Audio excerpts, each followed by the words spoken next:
amin'ny fifaliana indray ny arabanantsika rehetra mpanaraka tsy tapaka ny fandaharana eto amin'ny Facebook live ao ihany koa ny manaraka amin'ny radio fandresena 97.4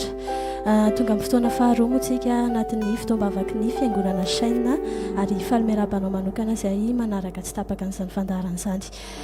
etona koa dia mankasitraka n'Andriamanitra lehibe satria nomeny indray ny tombontsoa ny fahasoavana nomeny fahafahana indray afaka hanompo azy eto amin'ity toerana ary mankasitraka ihany koa ndray amandreny ara-panahy dia Bishop Patrick sy Révérend Farandrainarivo izay filompamorona ny fiangonana ray amandreny mitaiza manangana mampivelatra manome sehatra ary manokatra varavarana fana manompo an'Andriamanitra eny ary nitsika hivavaka avy hatrany nanomana ny foamam-panahintsika sady hisaotra an'Andriamanitra ny amin'ny ahafahantsika indray manaraka izao fotoam-bavaka manaraka izao vavakantsika raha eo amin'ny fona rehetra indray nentinay mankasitraka anao noho ny fahasoavanao sy ny fitantananao ary ny fitondranao anay Andriamanitra ka nahafahanay indray manana tombonandro mbola hahafahanay miona aminao mbola hahafahanay indray Andriamanitra mitoetra misimisy amin'ny fanatrehanao hahafahanay mahita ny herinao sy ny voninahitra ao tompo mankasitraka anao indrindra ary misaotra sady ny amin'ny fanatrehanao izay eto aminay androany ny amin'ny fanatrehanao isatokantra aminay androany misaotra tompo faheto ianao androany ikasika anay misaotra tompo faheto ianao amariny etaetanay o mankasitraka anao indrindra ny amin'izay rehetra fanomanomba ho anay sy amin'izay rehetra ho ataonao anay androany ho anao reriana ny voninahitra amin'ny anara maherin' Jesosy Kristy alleluia dia tsika hisaotra an'Andriamanitra ny fontsika rehetra lasitsika hoe mandrakizay dia hisaotra ny anaranao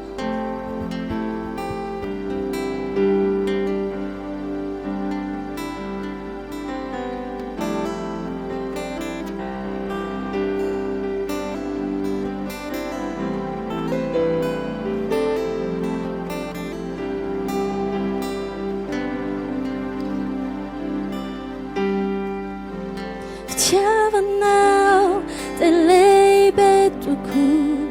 tompo ianao tsy mba manary anay no ianao dia niovany fiainanay fahasoavanao no natoy izao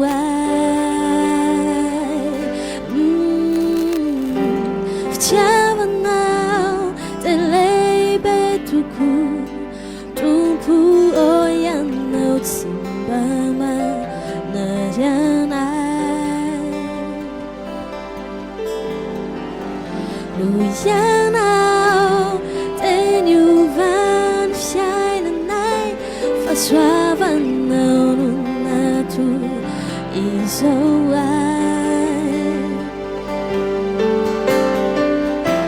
Mandraky izay hisaotrany anaranao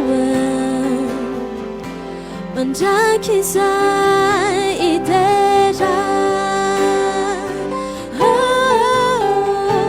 Mandraky izay ny fiainako dia ho anao tompo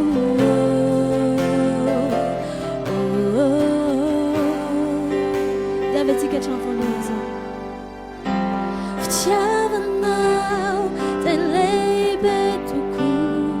tompo ianao tsy mba manary anay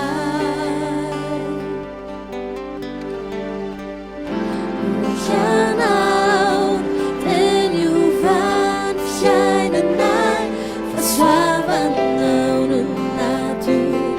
izao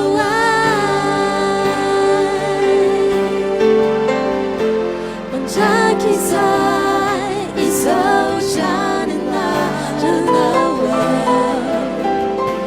Mandraky izay hidera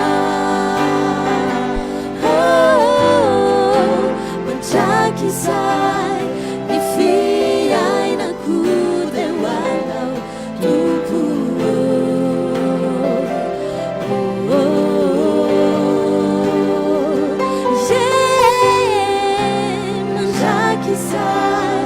Hisaotrany anaranao Mandraky izay hidera Mandraky izay ny fiainako dia ho anao tompo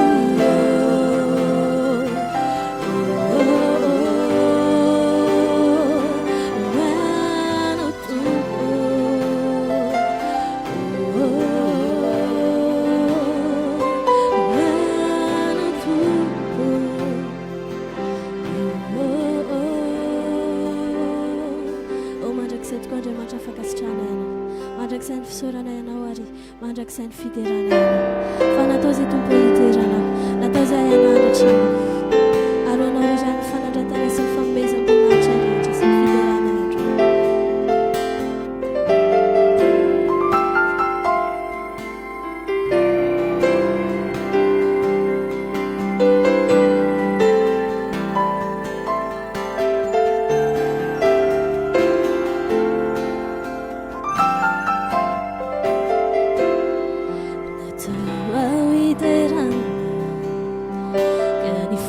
si FANAHY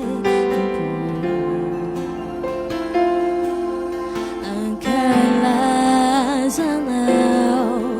ka ny androko re iterako tsisy fetra tompo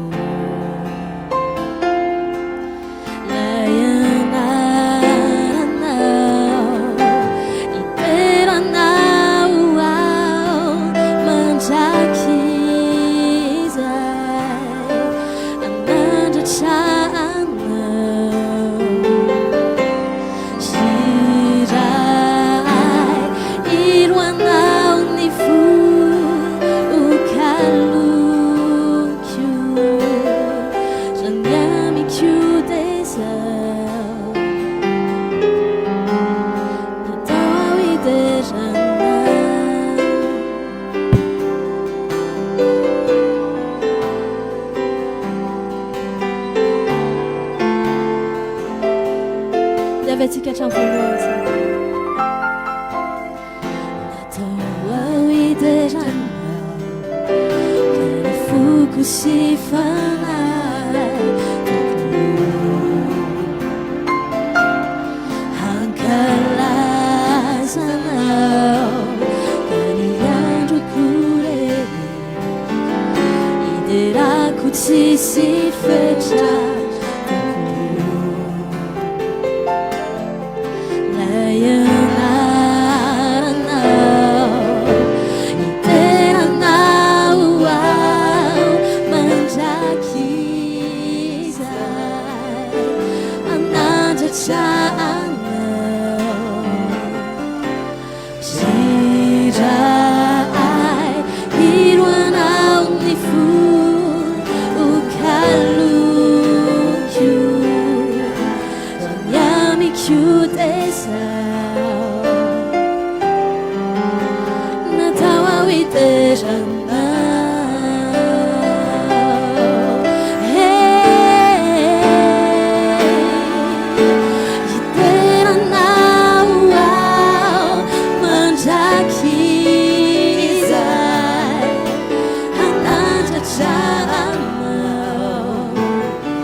tsika hatramin'ny voalohany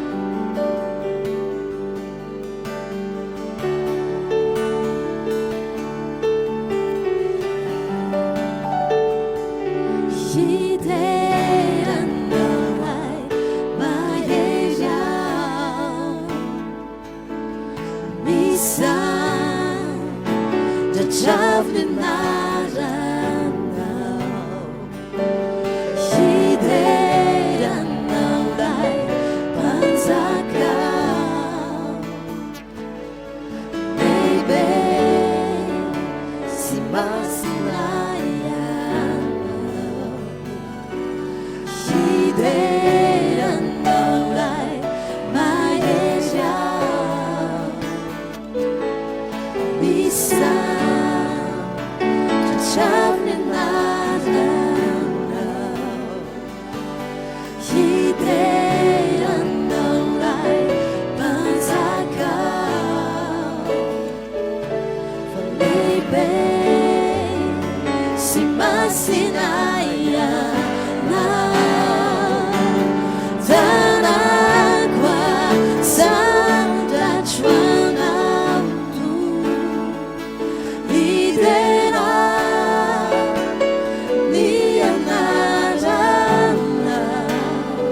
Ary manome voninahitra ianarana satria Andriamanitra masina ianao. Voninahitra dia aterina ianao amin'ny anaran'i Jesosy. Amen.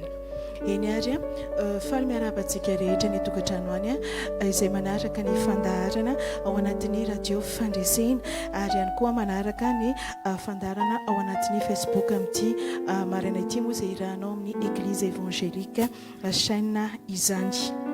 Misaotra n'Andriamanitra lehibe ny amin'ny fahasoavana izay omeny andro any mbola afaka manompo azy ary eto ihany koa dia mankasitraka feno ny ray aman-dreny ara-panahy Bishop Patrick sy Révérend Farandrianarivo izay nanoratra moa ny isan'andro mahafinaritra miainga avy amin'ny ten'Andriamanitra. Saorako azy ireo satria omeny ihany fahasoavana andro ny afaka ampita any amintsika tsiraray avy ny afatr'Andriamanitra izay napetraka Andriamanitra tao am-ponizy mivady amin'ity anio ity. Alahady moa andro ny 24 volana Avril. Loha hevitra amin'ity anio ity dia tahaka izao, tsy hoe nanao adisona dia midika fararaka. Hoy izy hoe tsy hoe nanao adisona dia midika fararaka. Nraisiny tao amin'ny Samuel faharoa toko 12 ka ny 13 vakitsika amin'ny anaran'i Jesosy manao hoe dia ho Davida tamin'ny Natana efa nanota tamin'i Jehovah ary kosa Natana tamin'ny Davida. Jehovah efa nanaisitra ny Elikao ka tsy ho fahatenao. Alleluia. Manazava moa ny mpanompon'Andriamanitra eto ambany manao hoe misy olona tsy tafarina intsony mihitsy rehefa nanao adisona tamin'ny fiainany fa dia vesara ny fanamelohan-tena, vesara ny nenina, vesara ny latsa vokatry ny adisona vita tamin'ny lasa. Mba fantatrao ve ho mpanompon'Andriamanitra fa Andriamanitra dia Andriamanitra ny famindrapo. Hoy izy hoe Andriamanitra dia Andriamanitra ny famindrapo. Tsy nisy tamin'ireo izay natsony ireo na Abrahama, na Mosesy, na Jona, na Davida sy ny sisa hafa rehetra ka tsy mba nanao adisona izany mihitsy tamin'ny fiainany. Ary fantatr'Andriamanitra loatra fa raha valiny amintsika daholo ny adisona nataontsika dia tsisy afaka niangana itsony isika teo anatrehany, na dia anankiray aza na dia ireo mpanompona antson'ireo aza dia tsisy afaka niangana. Manaraka do ny mpanompon'Andriamanitra hoe teboka dia hoe tsy hoe akory hoe hanamarina ny adisona vitanao fa te ilaza aminao fa aoka tsy ho diso hevitra ianao fa rehefa nanao adisona ianao dia midika fa raraka ary tsy mila anao intsony ny tompo. Mbola afaka manadio, mbola afaka mamela ny Elikao izy. Ary ny mpanompon'Andriamanitra hoe tena mbola afaka manarina ny fiainanao sy mampiasa anao amin'ny fomba tsara indray izy. Alleluia. Davida teto nanao adisona sy adalàna izay tena tsy nety kanefa ny rehefa tonga amin'ny mpaminany nitondra ny tenin' Jehovah tsy tonga dia niteny hoe tsy mila anao intsony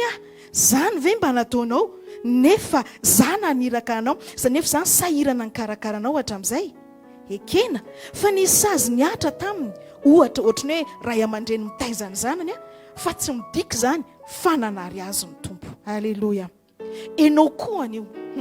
enao le manaraka ny fandarana io teny aminao ny tompo androany. Enao koa izy anio raha nahatsiarina anao adsoina tamin'ny fiainanao ianao aza mijanona manambelo tena, aza mijanona manimba tena lava fa manaova tahaka ny Davida miverena amin'ny tompo amin'ny fonao rehetra. Ifonay aminy adsoinao dia mahaiza mandray famonelan-keloka fa ny fitiavan'ny tompo anao tsy miova. Averiko, ny fitiavan'ny tompo anao tsy miova. Tsy hoe rehefa nanao ny tsara ianao no tianao izy, fa na dia fonom-bola maty ny fahadisoinao azy ianao dia novelominy niaraka tao amin'ny Kristy. Androany ho mpanompon'Andriamanitra, raisindray ny fahasoavana ny famelan-keloko ho anao, raisindray ny fahasoavana iarenanao, raisindray ny fahasoavana androsoanao. Wow, mafonja ny afatra nomeny mpanompon'Andriamanitra antsika tamin'ity anio ity. Tiako ianao avavaka amin'izao fotoana izao, ataoko moa ilay izy dia ianao mamerina azy amin'ny finoana any amin'ny toerana izay misy ianao. Eny ary vavakantsika tompoko. Mino aho fa Andriamanitra be famindrapo ianao, Andriamanitra mamela heloka ianao. Tompo, ifonako aminao ny adalako sy ny adsoina nataoko, mangataka famelana avy aminao sasao diovy amin'ny raha soanao diovy amin'ny raha soanao ndray Jesosy. Mino azao fa voavela heloka, mino azao fa noho ny fahasoavana dia hiarina sy handroso indray ny fiainako amin'ny anaran'i Jesosy. Amen. Ny sainy laly eto ambany moa izy hoe inona nataon'i Davida mba hiarenany indray. Sainao andra manala indray kosa dia indraisan'ny mpanompon'Andriamanitra atao amin'ny ohabolana toko 420 ka ny 9:40. Vakiko aminao ilay teny hoy izy hoe fapotraka imbito ny marina nefa tafarina ihany, ary ny ratsy fanahy kosa solafaka raha azo pahoriana. Minao fa ianao izay maro izay mety potraka impito ianao fa tafarina ihany ianao. Kasitrahantsika ny tompo hitra amin'izay tsika ao anatin'ny fandaharantsika manatraka amin'ity anio ity izany dia rahantsika ao anatin'ny fotoanantsika ny fanatitra.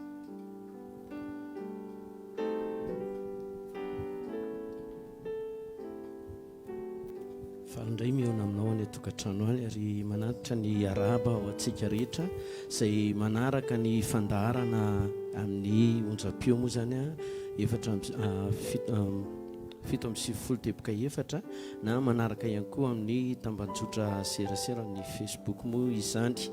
Amin'ity anio ity dia misaotra an'Andriamanitra ny amin'ny fahafahantsika miaraka eto ary isaorako tahaka izany koa moa ireo ray aman-dreny lehibe izay nanorina izao fiangonana izao dia Bishop Dr Patrick Andrenarivo mivady izany izay manome ny sehatra ho ahafahako mitondra anao izay fanatitra izay. Mety aminao dia mba makelitsika salamo fa 4:40, salamo fa 4:40 dia ny andininy fahavalo sy ny fasivy mialohan'ny hitondranao ny fanatitra ho an'Andriamanitra amin'ity anio ity. Hoy ny tenin'Andriamanitra amin'ny anaran'i Jesosy, mameza an Jehova ny voninahitry ny anarany, mitondrà fanatitra ka mankanesa eo ankianjany. Miankofy eo anatrehan'i Jehova amin'ny fiangona masina, mangivita eo anatrehany ritany rehetra. Hitantsika amin'ity tenin'Andriamanitra ity fa mampirisika raha atao amin'ny teny tsotra dia hoe dikany hoe mameza zany dia mandidy antsika Andriamanitra mba ny tenin'Andriamanitra eto amin'ny voninahitra ny anarany dia hoy izy hoe mitondra izy fanatitra ka mankanesa eo ankianjany. Naiza toerana misy anao dia tadiofo eo amin'ny fanatrehan'Andriamanitra ianao, zany hoe eo amin'ny kianjan'Andriamanitra ianao.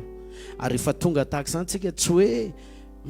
miankohaka fotsiny eo anatrehany amin'ny fiangona masina izay tena ilaina dia ilaina, fa arak'ilay teny eo amin'ny 9:9 dia hoe mitondrà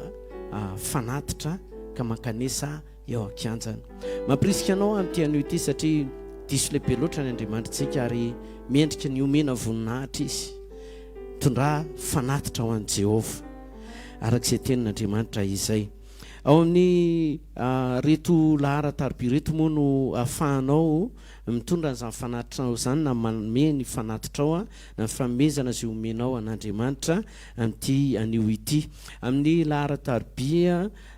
mivola moa zany dia ny 034 81 984 83 034 81 984 83 na ny 034 85 604 04 034 85 604 04 amin'ny teny malagasy moa izy dia ohatra 4 raika amby valopolo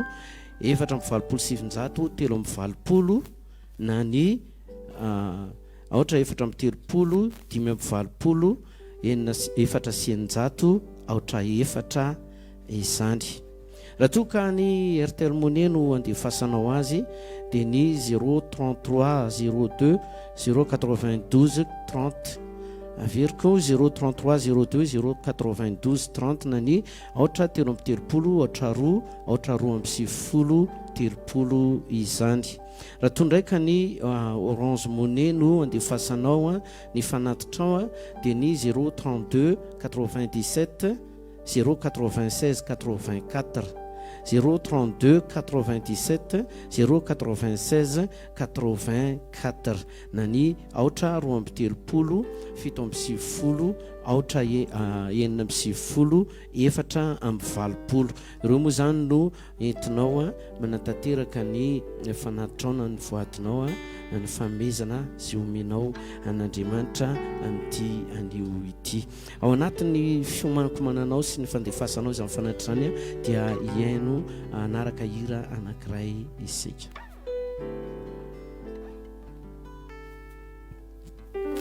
dia tsika ilaza hoe tsisy tohanao abala efa feno fahatsarana loatra raha eny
minao fa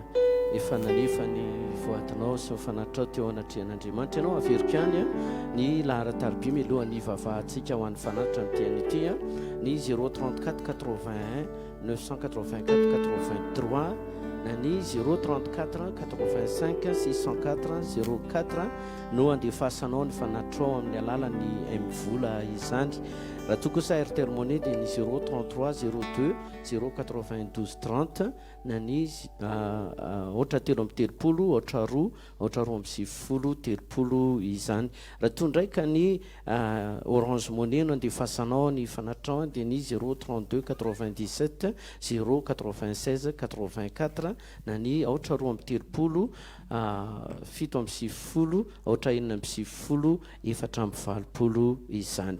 Reo ny laharataribia afahanao manefa sy fanatrao zay fa dia hivavaka ho amin'ny fanatitra isika. Raha eo ankasitrahana indrindra ianao ary zany no nitondranay ny fanatitra hitaka ny didikazo mampofony eo anatrehanao. Oka hitaka sitraka eo anatrehanao zay rehetra mahatoky ka nahatanteraka izany. Oka voninahitra ny anaranao rery zany dia ho tahinao ny asan'ny tanany tsirairay aby zay rehetra hataony ny tsirairay aby manomboka izao amin'ny anaran'i Jesosy Kristy. Voninahitra aonao ray amin'ny anaran'i Jesosy. Amen. Eny ary mbola hitoy ao anaty fiankofana isika mandrapatonga ny farasantsika ny tenin'Andriamanitra. Tsika mbola hitoy ny voninahitra n'Andriamanitra amin'ny alalan'ny fiankofana amin'izao fotoana izao. Lazao hoe Andriamanitra izao ny toy izao dia ianao Andriamanitra. Ianao ilay namonjy anay, ianao ilay niay anay, ianao ilay tompon'ny fiainanay Andriamanitra. Ianao Andriamanitra ny akofanay androany. Raha eo tianay ianao, tianay loatra ianao Andriamanitra. Ianao ilay nanovanay, ianao Andriamanitra ilay namonjy anay. Halleluja, halleluja.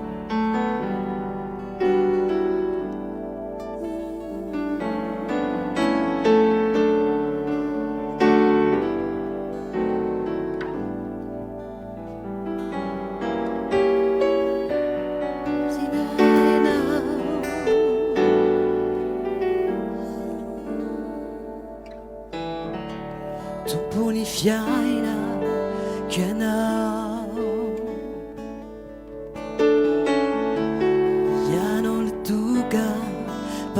munziai Resuniaza tu luciai Avio ampunai Laina vutana Tu puni fiaina Chianau Chiano le tuga La munziai Resuniaza tu luciai Avio ampunai Zaina vutana Miku kaminawa Lezo miku kaminawa Miku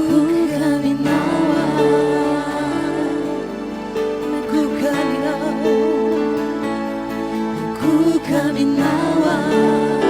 Miku kaminawa Miku kaminawa Lezo werai tina ina Tina ina Shai Tina yana Shai Tina yana Ayo Shai Tina yana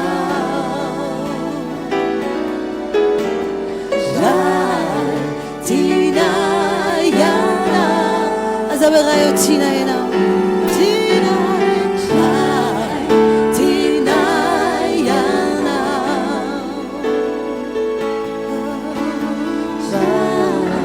Tina yana Ayo Tina yana Enolena nafchena enolena munzena Tina yana Ayo Shai Tina yana Meku kaminawa Meku kaminawa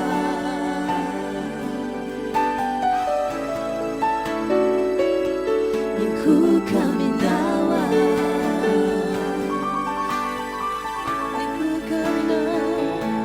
Meku kaminawa Meku kaminawa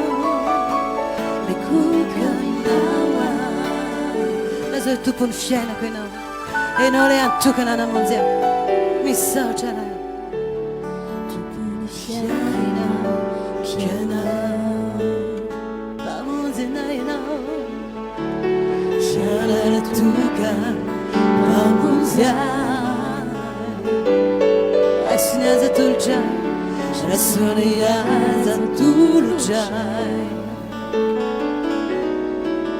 Abbiamo punai Zaina vutana Meku kaminawa Meku kaminawa Meku kaminawa Meku kaminawa Azo meku kaminawa Ma più che damnare ma tu lo mnozente mancho Fai nole tu kun fiena nais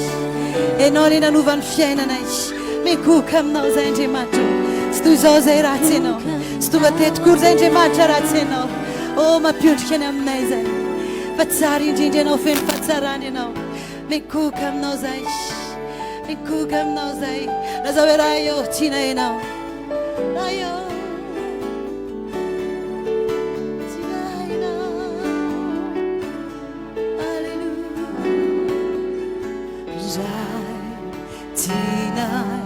Yana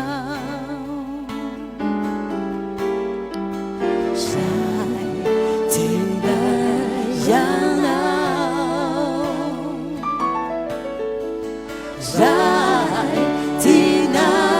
yana Shai Tina yana Shai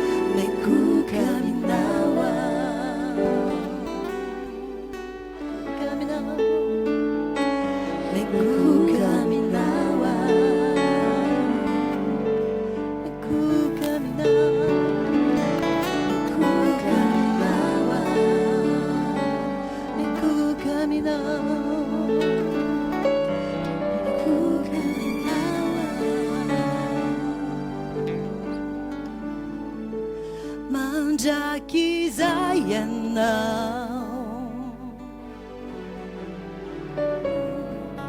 mpanjakanay toko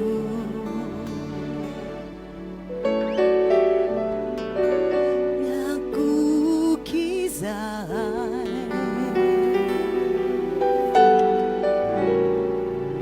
mitsaokanao tompo mandraky zay ianao mpanjakanay toko mpanjakanay toko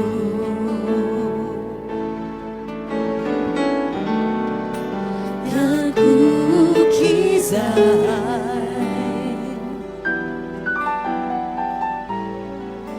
mitsaokanao tompo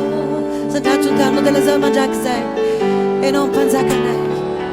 mandraky zay ianao mandraky zay ianao mpanjakanay toko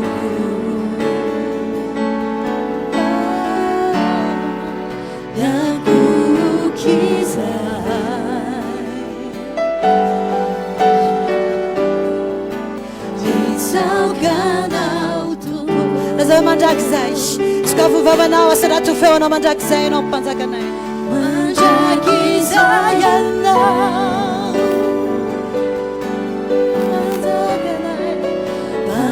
mpanjakanay toko miakoky zay miakoky zay mitsaokanao sandrato izy amizao fotoana zao lazao hoe tompo enao toko mpanjakanay enao toko nerinay enao toko le tanjaka Andriamanitro enao ndreharehanay Andriamanitra miondrika tanteraka aminao zay Andriamanitro satria enao le Andriamanitra fifatsarana enao le Andriamanitra fifagagana enao le Andriamanitra ny Andriamanitra ary tompony tompo enao le mpanjaka ny mpanjaka enao Andriamanitra le magaga indrindra tsisy azonay ampitaina aminao Andriamanitra enao le nanova ny fiainanay enao natoy zao anay Andriamanitro izany toy zao dia noho enao noho ny fahasoavanao mandraky zay Andriamanitra dineranao Alleluia mandraky zay ianao mandraky zay ianao mpanjakanay mpanjakanay toko mpanjakanay toko miakoky zay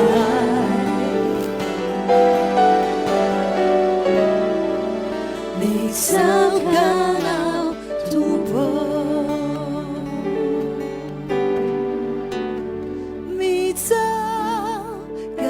mitsaokanao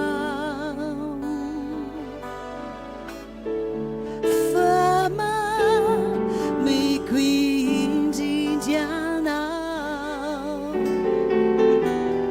maniriano fatratrany fo si zay rehetra rehetra toa anatyko mitsaokanao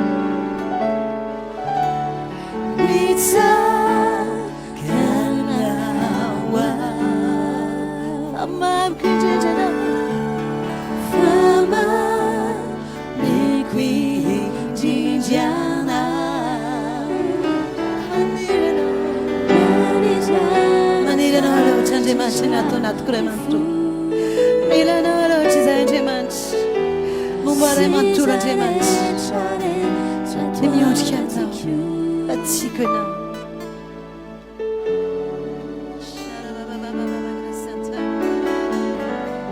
tompo atsika ianao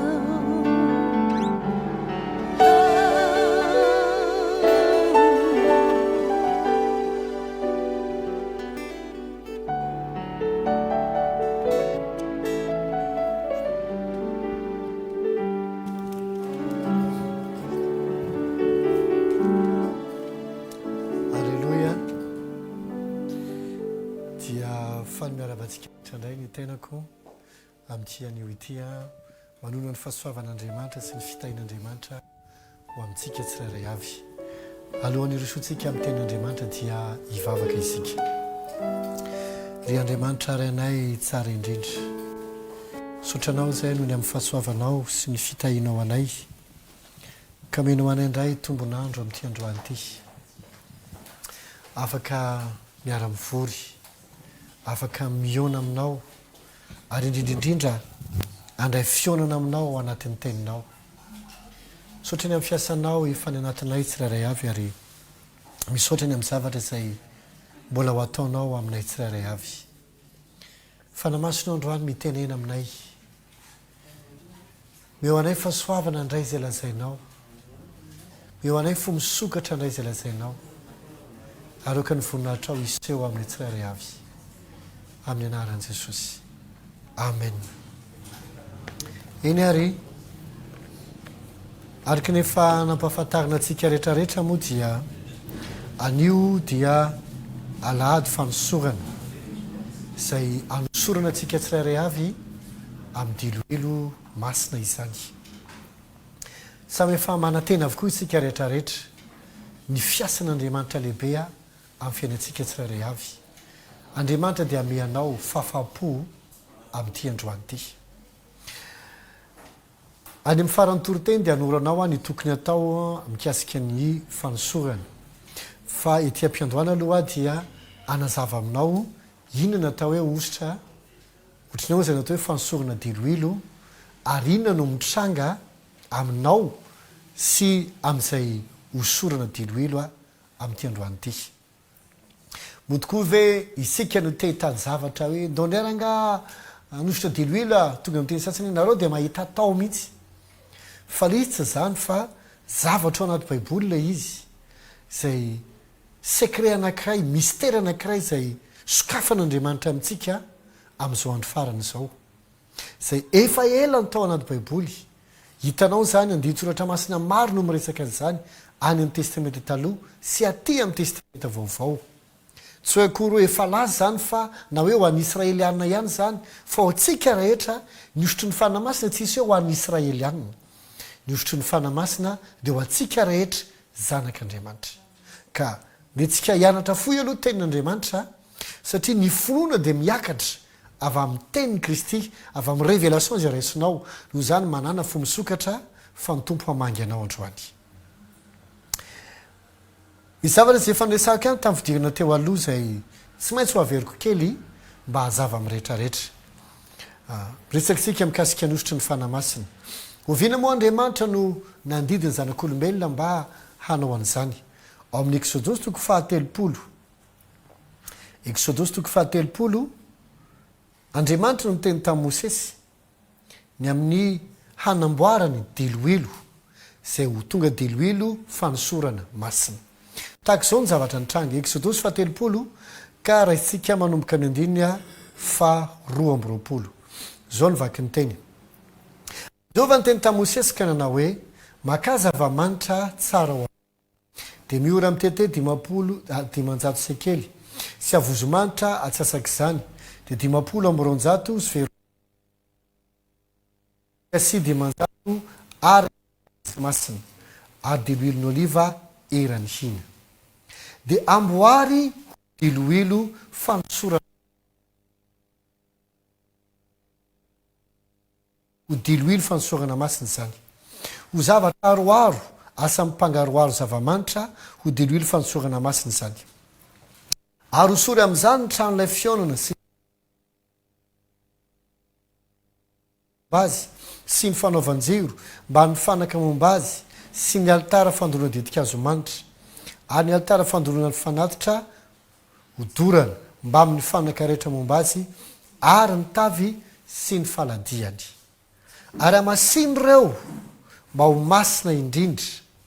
ary ho masina izay rehetra manindry azy Andriamanitra zany miteny hoe amasiny ireo mba ho masina indrindra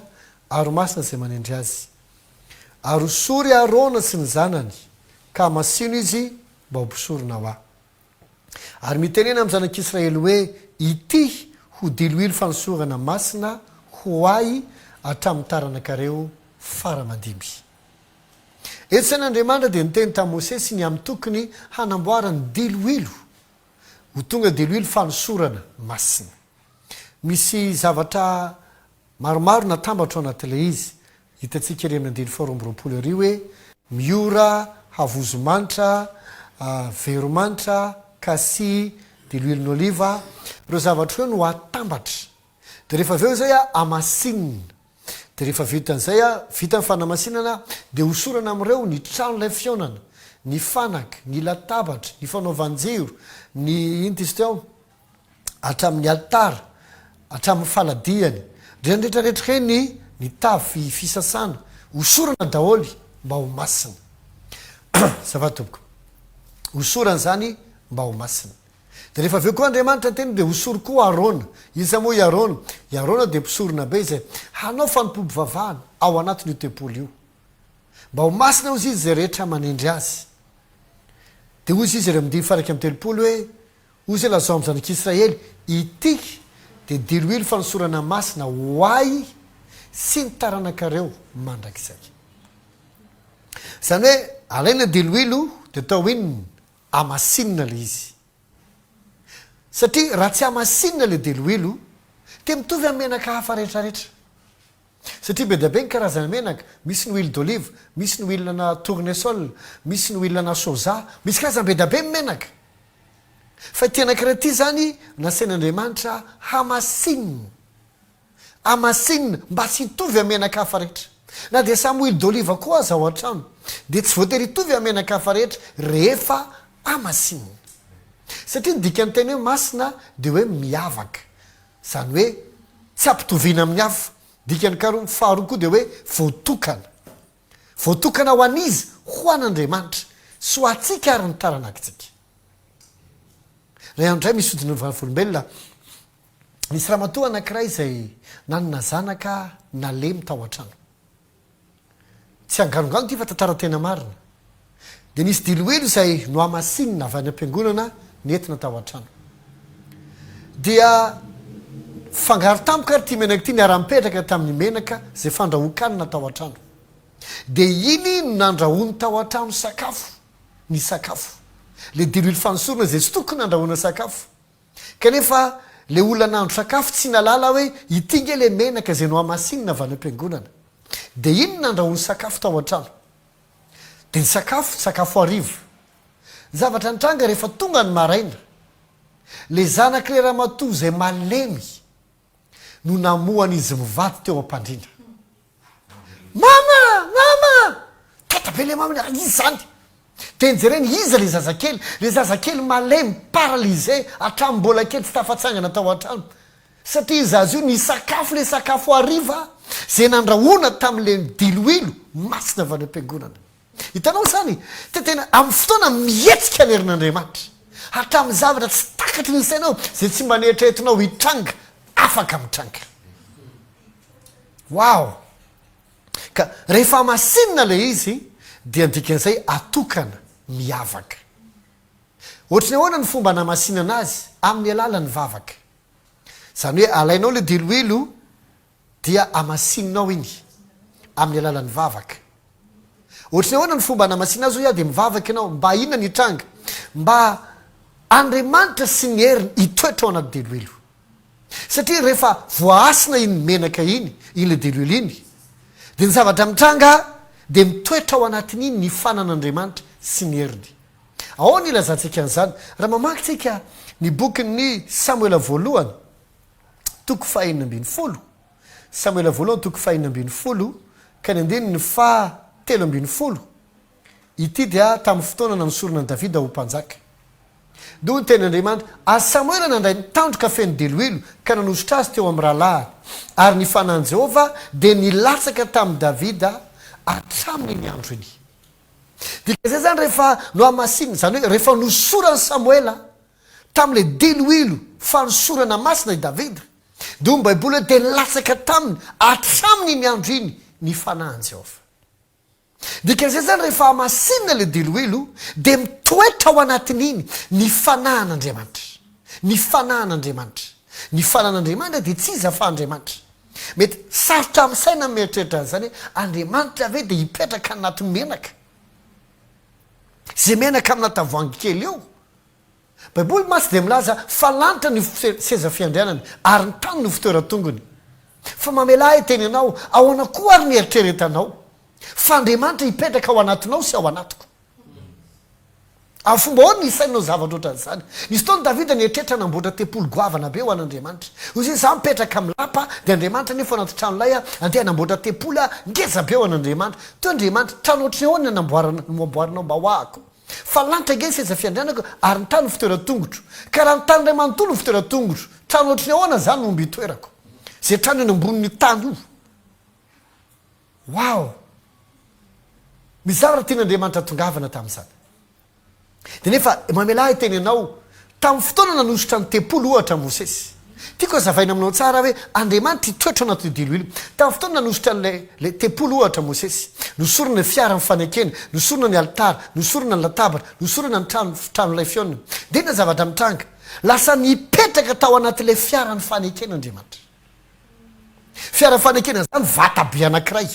zay misy anjely a mifanarona ny elany eo ambon'ilay izy dia ao anatin'ilay izy a misy vilany a zay misy mana ary misy nididy folo amin'ny vato fisaka dia misy tehany arona zay mitsimoka ao anatiny vata ohatra ny vata rehetra zay ny rafety amin'ny olona io fa nosorona tamin'ilay diloilo dia ny zavatra ny tranga lasa mipetraka ao anatiny io andriamanitra ary io vata zay antsony hoe fiara-ny fanekena io dia ao amin'ny efitra masina indrindra no misy azy satria ny tempolo dia mizara roa ny efitra masina sy ny efitra masina indrindra ary io efitra masina indrindra io tsy ny olona rehetra mahazo miditra ao fa mpisorona be rery any ary tsy isanandro koa fa indray mandeha isa-taona ihany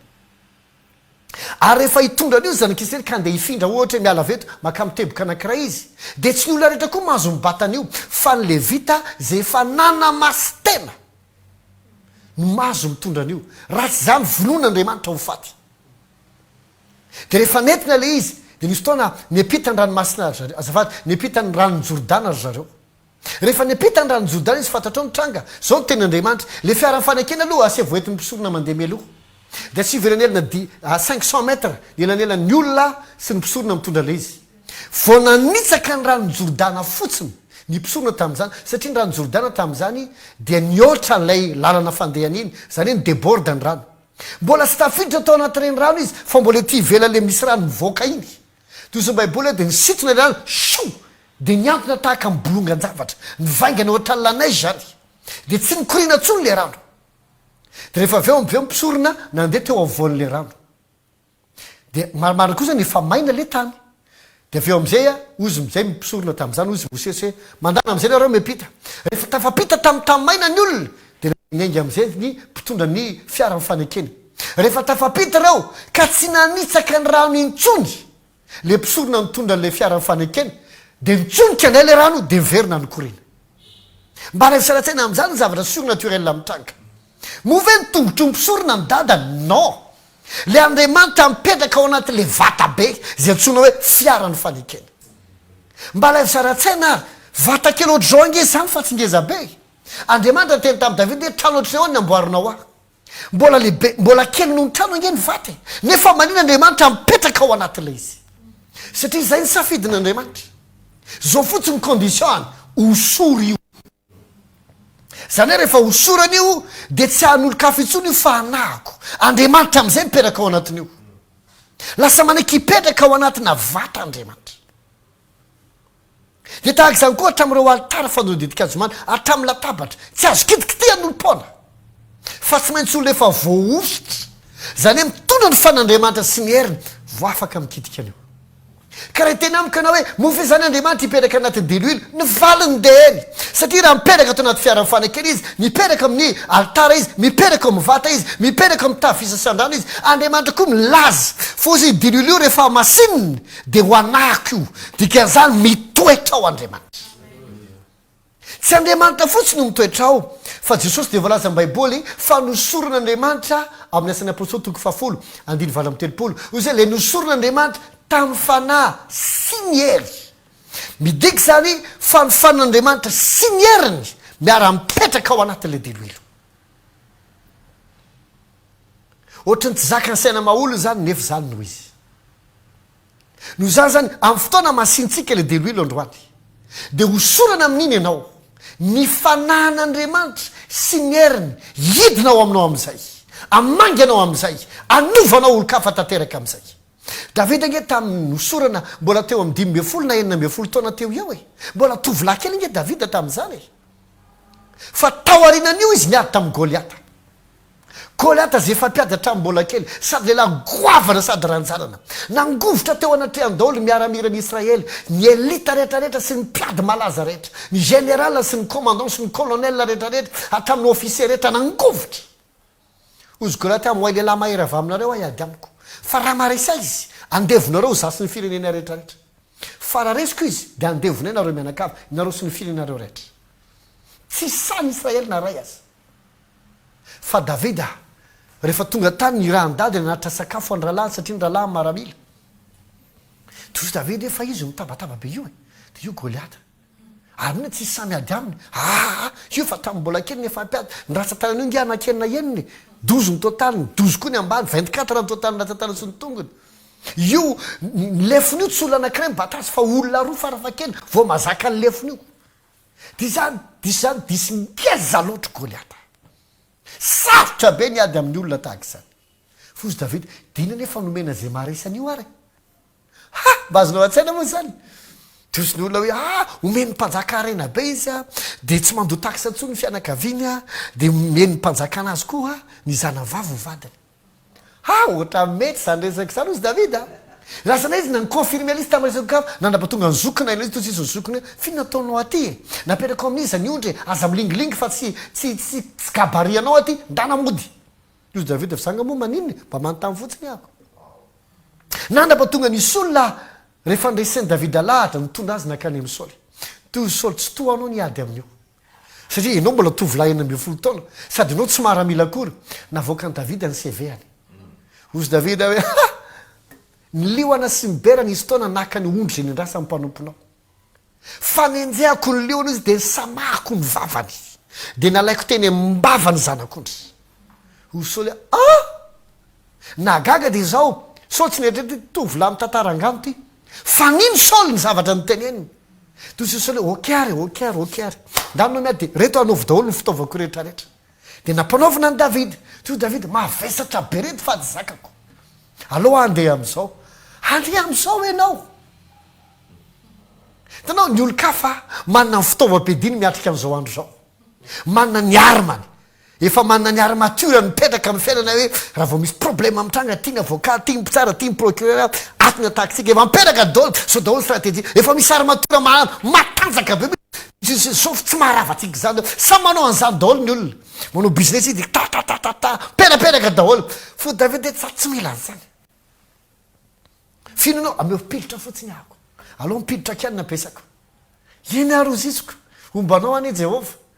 lasa izy nandeha niady tabataba goliata tena tsoroko aminao fa tena insulte teo anatrehan'ny filistine zany hoe bandy kely tovolahy kely azafady amin'ny fomba fiteniko ity ve nalefanao ra iady amiko davida amin'io tsisy fitaovam-piadina mihitsy eny aminy afa tsy pilitra zao ny teny goliata alika angano atolo nga mipilitra de toute façon efa zay mihitsy ny anarana tozy davida enao manantona amin'ny lefo sy amin'ny sabatra davida tsy miteny hoe za manantona anao amin'ny pilitra ozy za manantona anao amin'ny anarany jehovahandriamanitra isa izy efa niaikenao lasa am'izay izy nakavato nanatony goliata davida tsy nitsoka fa arakaraky natonany goliata vao may nanatony davida ny azakazaka tonga dia letika teo amin'le lavaka teo amin'ny androny goliata tamin'le kasikan'iny ny vato ny karabiky goliata vao may davida mbola ny azakazaka tsy natahoatra tsy netrehtrera miarana tampoka ty dia ahoana fa vao may izy ny azakazaka dia nalay ny sabady goliata tonga dia nikapany tamin'ny sabady goliata ny lohany ny fitaovam-piadin'ny fahavaly any namonoany azy bazonao a-tsaina ve zany zavatra avaiza zany rispoany davida zany avaiza zany courage ngeza be fasahina zay tsy nananany israelianina sy ny maramily sy ny elita rehetrarehetra ary nianjana rehetra fa nahatramin'ny mpanjaka aza nahatafatay mihitsy hoe omeko ny zanako vavo omeko rena be tsy mandoa taky izy sy ny fianakaviany avaiza nanany ty tovolahy ty fasahina ohatra zany niositra tao aminy amin'ny fotoanao manina ositra tsy mitovy amin'ny olony rehetra zany ianao non io baiboly ny olo-kafa mitoky amin'ny kalesiny sy ny sovaliny fa raha izay dia ny anaran'ny jehovahandriamanitra ny etokinay mety tsy manana moyen be ohatry ny sasany tokoa angambontsika mety tsy manana fitaovana be ohatry ny sasany tokoa angambontsika mety tena misy mahivava mihitsy any ambadika any angambo amin'ny fiainanao na mitsaiko amin'ny asanao hoe nananananananana fandroany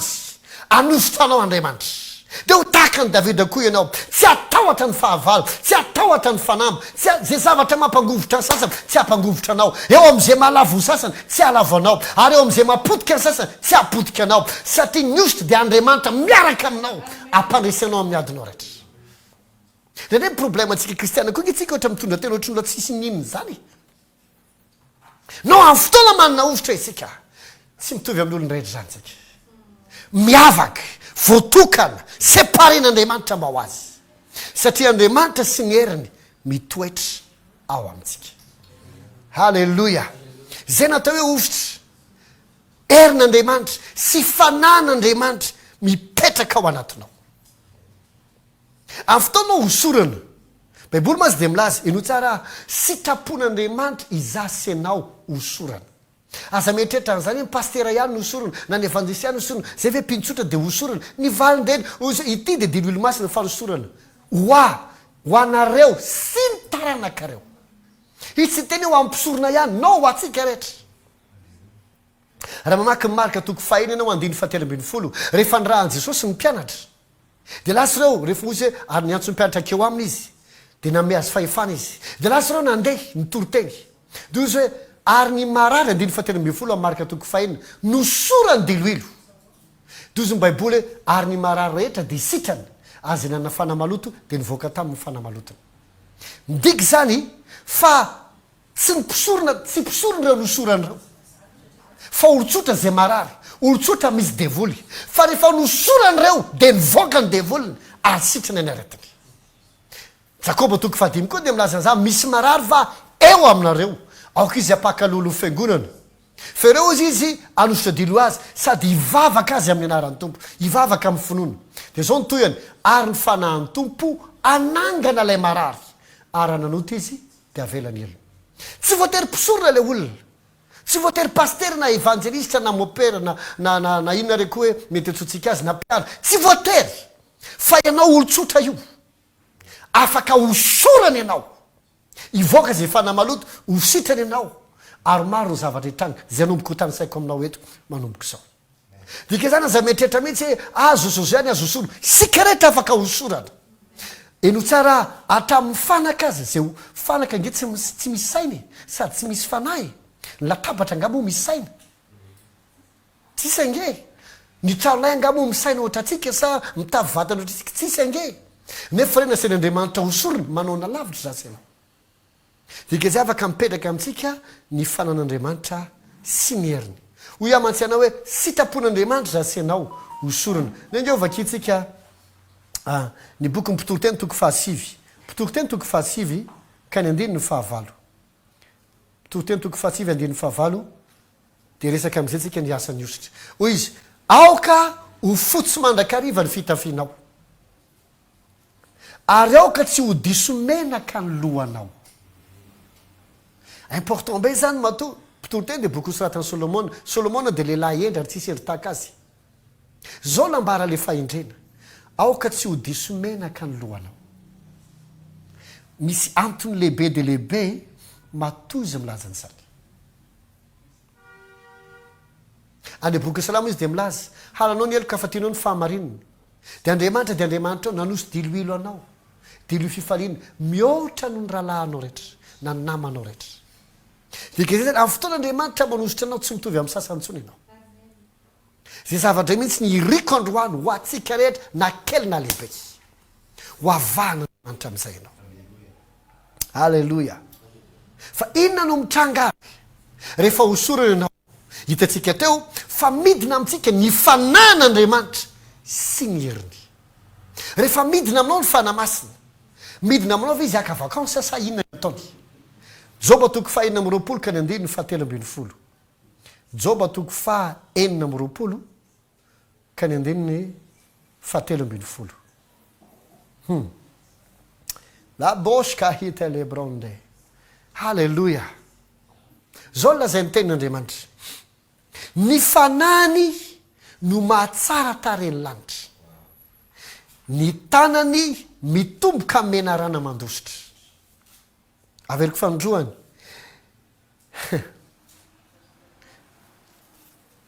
hoy izy ny fanahiny mahatsara tareny lanitra ny tanany mitomboka mena rana mandositra dika zay amin'ny fotoana tonga ny fanamasina midina aminao dia manome atsarana ny fiainanao izy aveliko fandroany manome atsarana ny fiainanao izy ny fanahiny ozy izy no mahatsara tareny lanitra dika zany ny fanamasina no manome beauté ny fiainatsika ity tsy resaka tsara tare bogosy manjakely fotsiny no tsy zany fotsiny ny olomba ositra tsara daholy fa amin'ny lafiny rehetra mihitsy tsy efa misy toana venao na en'olona ami'resaka tena ratsy raha ngaty fiainako ty tsisy lavana azy mihitsy jerera ngaly arabolako tokatrano tsisy mandeha aminao leo be oziny sasany fiainanao ara-pitiavana ka tsy anao tsona ndeha teny hoe tena niany ara-pitiavako tsisy mandeha am'izay loana fa afaka amiteny am'izay no zany hoe raha napitiavana tsy manana problème zany a milamy matsara ny ara-pitiavako ahoana tonga n'izany ny fanamasina no manome an'io beauté dika zany amboariny efa nahita vehivavy nanao tareve anao jereo fa amin'ny Facebook be da be ny vehivavy manao tuto kely reny de le hoe ohatrao fansorana an'ity volomasika ity a de ity aloha nalefy ty le fond de teint a de hosorona kely an'ity a de aveo atao an'izao ndray a de ampina kely an'ity a raha teo lavalava ory ianao a de hosorona makety aloha faritana aloha ty de faritana ty dika zany tsy tonga zany de tsara ho azy io fa misy ingrédient zavatra be da be misy zavatra be da be atambatra de misy fomba ara mihitsy le izy ara fahaiza manao amboarina mihitsy sy ty aloha soritana de ty soritana na boribory tarebiary ianao raha sotra maranidranitra ny tarenao rehefa aveo soritana kely makety de atao kely manao an'izao le o de karabeny ary nao to lasa maranitrorona kely de le masone olona zay baribary iny lasa ohatra misitona ohatrany zany wow le olona zany raha misy volomaso lasa misy volomaso lavalava manabotonga anao tena hoe tena jehova o tsara ny asan'ny tananao satria misy manamboatra le izy manao ana lavitra andriamanitra rehefa izy koa noaka ny fitaovany rehetrarehetra anamboatra ny fiainanao hoe ty mila vola ity mila olona ty mila taratasy a ato mila asa ty fahitapity a ty toerana vaovao a ty trano vaovao a ty odraodrao atambatra andriamanitra ny zavatra rehetra mba ninona anasiana beauté ny fiainanao izy mampisendrika lanitra io lanitra zay treatsika efa mahafinaritra io manga lanitra indraindray mandrao an'izy indraindray izy somambisamby iny koa nge mahafinaritra e misy italianina tonga ty Madagasikara fotsiny a ijery masoandro mody zay natongavany anosy be ihany tamin'ny fotoana misokany de tonga andro zareo de ary iny tena misy le place le afahana mahita iny le masoandro mody zay fotsiny misy endrika io lanitra io niketana ny volana ny masoandro beauté ho any lanitra ka raha ny lanitra aza nasian'andriamanitra endrika manao ahoana ny fiainanao azon'andriamanitra omena hatsarana ny fiainatsika fa tsy ho fiainana makaleo tsy ho fiainana mandreraka tsy ho fiainana ohatrany hoe tena leo biaranga tokombazaranga ny zanakanina fa tsy ianina niteraka anao ozy izy ny sasany zay tsy tokony ohatr'zao misy tena leo be aty fiainako ty a mahatonga sasy am'teny ianao mihitsy nanimba fiainako ianona mihitsy namodika le fiainako zany hoe mandrapatonga le fiain'olona tsisy raisina andriamanitra ndray afaka mamerina azy amin'ny loniny mampisy endrika azy tsara fitan'andriamanitra zany tsofokirano sady ianao amin'ny fotoana hidina aminao ny ositra androany zay zavatra tsy rehetraretinao isendrika iverinaka beauté vaovao am'izay talonga mamaro tamintsika nanana laza tsara fa olana nanankarena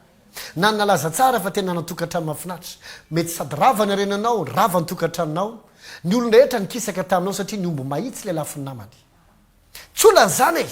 andriamanitra afaka mampisy beauté anao ndray ka zay ny alatanao iverina itomany iverina aminao fa saingozy anao efa tara loatra reo nehetrehitra hanao tsy inao mantsy rehefa tsy manam-bola ambanimbanin'olo zay anao inona koa zay anao na fijery anao azy ohatrany sanatria mijery sanatria an'izany fa amin'ny fotoana am'izay tonga ny vola marina loha mazava ho azy tsy ny vola no maharanga andriamanitra no maharanga misy olana ndray ne mietrehitra fa rehefa mitondra katikatra tsara izy na manam-bola be izy de mitombo valeur izy raha izany fandehany vao mifindra tomobily anao de dévaloriser satria izy olona mieritreritra hoe vao mitaingina tomobila tsaratsara izy de mahatsara ohatrany sokafany daholo fitaratra rehetra ohatrany de tena ndika zany de zao iny vy be iny mame valeur anao ka raha misolo fiara ianao na mandeha posy tonga de dévaloriser anao raha zany eritreretanao ananganina fierté amin'ny fiainana ianao no misy tombamidy ny mahatonga ny fiara misy tombamidy rehefa andehananao fa tsy ny fiara mampisy tombamidy ianao apetrako kely aloha zay vetivety tiako tenena hoe azon'Andriamanitra omena beauté io fiainanao io atsaraina amin'ny lafiny rehetra mandrapatonga ny hafa te hisisika aminao ao izy ny baiboly any amin'ny bokin'ny tonkiran'ny Solomona azy izy ozy hoe no ny amin'ny diloilonao izy ny zava-manitrao no mahatonga ny tovavy ty ianao ity zany firesaka hoe vehivavy ty ianao fa ty tena ohatrany hoe lasa mahatonga ny olona voasariky ty ianao lasa miaino anao azy lasa te hiara-iasa aminao satria nahoany feno zavatra tsara eny aminao zay mampitsiry rehetra azy ho avy ny andro izy izy nyjetrisa anankifolo iazona lambanjiosy anankiray ka anao hoe anaraka anareo zay fefarenay fa veleo aminareo miasa eo aminareo Andriamanitra manomboka eto koa ho avy koa ny andro ho tonga am'izay ny fotoana isisika any aminao am'izay ny olona satria hitany olona fa mitahanao Andriamanitra miasa aminao Andriamanitra mampiselika ny fiainanao Andriamanitra hatramin'ny fianakaviana zay tsy nala numéro telefona anao hitady ny telefona anao hatramin'izay tsy mba namangotsony ho avy ny aminareo amangindray satria reny am'izay fa namangy anao Andriamanitra ny fanamasina no mame beauté vaovao ny fiainatsika faharoa inona ny zavatra mitranga ny fanamasina no mahatonga anao afaka manao ny tsara maro amintsika angamba no mety misy zavatra mangejantsika ohatra ny tsy fahaiza mamela heloka misy olona zao vaninandro zao a de mamadika ny olona ho sensible moratohana kely vao misy sana kely inona vandravandrana vao misy zavatra kely ilainao ngany sariko ilainao ny sariko ozy ny sasany lasa manahirana be miaina ny fiarahamonina am'izao tena manahirana mandeha iny ianao ohatra toko hoe vehivavy tsy manambady ianao dia miaraka amin'ny vadiny le vehivavy anankiray de sendra mba tafajery tampoka tany am'le lehilahy ohatra le vehivavy tonga de tezitra be le tompom-baty inona nijerijerenao mivadiko de zay mahatonga ny vehivavy tsy manambady rehetra am'izao fotoana zao mangatabady daholo satria le izy nge bishopa totra hoe ianao vao miditra brao ohatra vao fatany hoe tsy manambady de afa mihitsy vao miasa anao ka fatany hoe tsy manambady de afaka ny considérer ka za mila vady mila vady mila vady ny olona ny tia metraka an'zany aminao fa ianao tsy voatery ho zany tiako aperaka aminao de zao mety misy amintsika angamba lasa mora tezitra kizitina mety misy koa aza angamba mety efa mpivavaka ihany fa voafaritra karazan-javatra rasy rehetrarehetra ty tozanao Jesosy rovina voavaka amin'ity fa tena tsy tako tena leo be gaga andra ihany trendra lita atao anaty Facebook olona anankiray zay tsy sary mola izy fa nanoratra fotsiny inona retinao tao fa teo afaka amin'ity fahotany ty fa tsy mety afaka mihitsy mijaly be te mety be manorevitra vava Jesosy vonjeo izy oia ny solution anao de tsotra osotry ny fanamasina fanamasina midina ao aminao mety hitena ka hoana andraisako ny fanamasina amin'ny alalan'ny ositra rehefa hosorana ianao de midina aminao ny fanahany sy ny heriny tsy fanahiny ianao fomba fiteny olona fiainan-davanandro raha misy olona mpisorotoka be ohatra de nijanany sorotoka de ozy izy ny sasany latsahan'ny fanamasina angamba ito na misy olona tena kizitimbelona de tampotampoka eo mba lasa mitsikitsiky misangisangy de ozy ny sasany ary latsahan'ny fanamasina nga ianao toniova be ary izy nge tena za mihitsy amin'ny fotoana midina aminao ny fanamasina tena miova ianao le ianao le zatra tsy mahavita manao an'ity tsary ty na ianao zo gaga amin'ny tenanao raha ohatra lasa azao inona lasa tsy kizitina tso ianao indray ary mitady hoe fa minarany tsy kizitina tokony kizitina ianao mihitsy ny teo kizitina fa tsy mety le izy satria amin'ny fotoana midina ny fanamasina de voaova olona vaovao ianao ny fanamasina manaovantsika naova kitsika ny Ezekela toko fahenina amin'ny telopolo Ezekela toko fahenina amin'ny telopolo de zavatra anankiray farany sisa roa gamba andengakaingy anahako satria mandeha be ny fotoanantsika Ezekela fahenina amin'ny telopolo de zao lazay ny eo amin'ny andiny fa raika amin'ny roapolo o izy de namindrako fo ny anarako masina zay lotony ny taranak'Israely tany amin'ny firenena izay nalehany koa atsovy amin'ny taranak'Israely hoe zao lazain'i Jehovah tompo tsy nohony aminareo no anaovako zany ry tanak'Israely fa noho ny anarako masina zay lotonareo tany amin'ny jentilisa zay nalehanareo ary ho amasiniko ny anarako lehibe izay efa nolotonareo tany amin'ny jentilisa ka dia mifantany fa izany Jehova o Jehova tompo rehefa miseho ho masina eo masina aho amin'ny ataoko aminareo fa alaiko avy any amin'ny jentilisa ianareo ary angoniko avy any amin'ny tany rehetra ka hoentiko any amin'ny taninareo dia ho fafazako raha madio ianareo ka adio mba ho afaka mifalotonareo rehetra sy ny sampinareo rehetra no hanadiovako anareo ary omeko fo vaovao ianareo dia no tsara ary fanahy vaovao no ataoko anatinareo ary esoroko aminareo ny fo vato ka omeko fo nofo ianareo andiny fa 7 ary ny fanahiko ataoko ao anatinareo dia inona mitoyany ka atonga anareo andeha araka ny lalako sy hitandrina ny fitsipiko ka anaraka azy hitanao zany io eto sany izy miteny zanak'Israely nanao ny adalany dia afa baraka ny arin'Andriamanitra tany amin'ny jentilisa izy nandehana tamy ohatra ny fiteny hoe zany fa nareo mba mpivavaka na ny jentilisa izy amin'ny teny hoe tsy naposiko ohatry zany nareo mpivavaka tony satria izy mpivavaka zanak'Andriamanitra fa ny adalany any ambadikany na ny jentilisa azy miaika azy tonga amin'ny teny Paoly manao hoe mbola tsy tafijangajangana ohatry zany fa na dia tany amin'ny jentilisa raha tsisy ohatry zany zany hoe tena manahirana be le mpivavaka possible nefa le mpivavaka te hijanona amin'ilay izy kanefa ohatrany tsy vitany mandresy ilay izy ozy Andriamanitra voalohany ho diovoko anareo tsy nohony aminareo nanaovako an'izany fa nohony anarako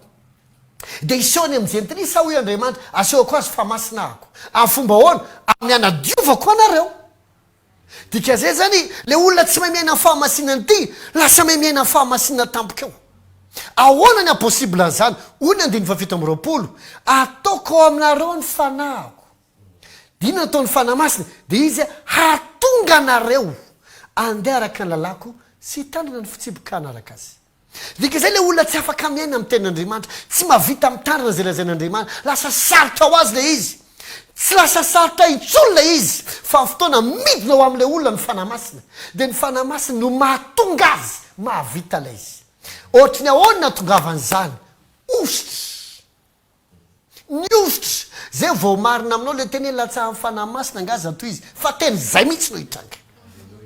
midina aminao ny ositra dia manovanao olona vaovao tena mifona aminao ara hiteny tsy misy olona mahova ny tenany zany ekena fa misy natsoina hoe fiovan-tsaina be da be reo olona coach développement personnel zay mitaizatsika mba hanova fisainana isorana an'Andriamanitra zany rehetrarehetra zany fa ny tena fiovana azo antoka sady maharitra dia ny fanahy masina no miteraka azy ka raha mahatsiaro anao hoe fampitolona amina zavatra mangina ny ambadika any ngamba tsy ho tany saketo fa samy mahalala ny azy ny tsirairay avy mety mavesatry ny enatra sy ny fanamelohan-teny ianao mba te iovy ianao fa tsy vitanao le izy mety voasaringotra amin'ny zavatra maro koa azy ianao noho ny adalanao ary mety fa miteny mihitsy sa ngamba efa zao mihitsy ahy sa koa ngamba mety mpanompon'Andriamanitra mihitsy ianao a voafatry tina voafatry ry dia mety tafate mihitsy ianao sangitsy tsy natsoan'Andriamanitra anao an'ity azy ty tsy azoko koa ina koa raha ny andrem-pastera anao an'ity zavatra ty zany efa mitenao fa tsy vitako io e tsy azoko koa efa miteny efa za tsy mahatatany ity volam-piangona ty efa miteny efa za tsy mahavita nyty asana ampiany ty efa miteny efa za tsy anao pastera naro foana nge tianosotositra anay eo efa hoe tsy vita koa tonga miteny sasany andao no asan'Andriamanitra tsy vitako zany tsy vitako zany tsy vitako zany satria marina mihitsy ngeny izy tena tsy vita io fa le tonga asy ianao avita azy dia amin'ny fotoana midina amintsika fanahy masina dia voaova olona vaovaotsika ianao moa mieritreritra fa ry olona rehetra ny fandimy teo aloha teo nitarika Fidirana nanao isan'andro mahafinaritra sy nanentana ny fanatra dia olona tena parfait tanteraka tany amin'ny fiarahamonina tany dia zany rangany tena justice fitaka avianareo mitarika Fidirana avianao ranga mamaky non samy nanana ny d'origine an'ireo fa rehefa nidina tamin'ny fanahy masina dia vaova olona vaovao izy le zavatra tsy tiany fahiny sady tsy tiany ho atao le zavatra tsy resiny vita le zavatra tsara ary resy le zavatra ratsy tsy hoe satria izy no mahery fa fotoana midina ny ositra dia vaova olona vaovao ianao zay mihitsy ny ilainao androany fanahy masina midina aminao amin'ny alalan'ny ositra tsy mila effort io fa ny tompo miasa ao aminao fahatelo inona ny zavatra mitranga rehefa midina amintsika ny ositry ny fanahy masina lasa mahavokatra isika lasa mamokatra ianao raha ty fiangonana saina ty tsoroko aminao tsy ny fiangonana saina angeza indrindra to Madagasikara fa mba manana kosa nefa ny toerany fiangonana saina to Madagasikara ny province enina rehetra efa feno fiangonana saina avokoa misy fiangonana be da be any saina raha Madagasikara hatrany ampitana ny masina misy moa ny teninareo nga avy any andafy izy antena fondateur izay ny fondateur antena fa tsy avany andafy zany dia misy olona mieritreritra angamba hoe tena misy sponsor nareo ny sponsor ne dia fanamasina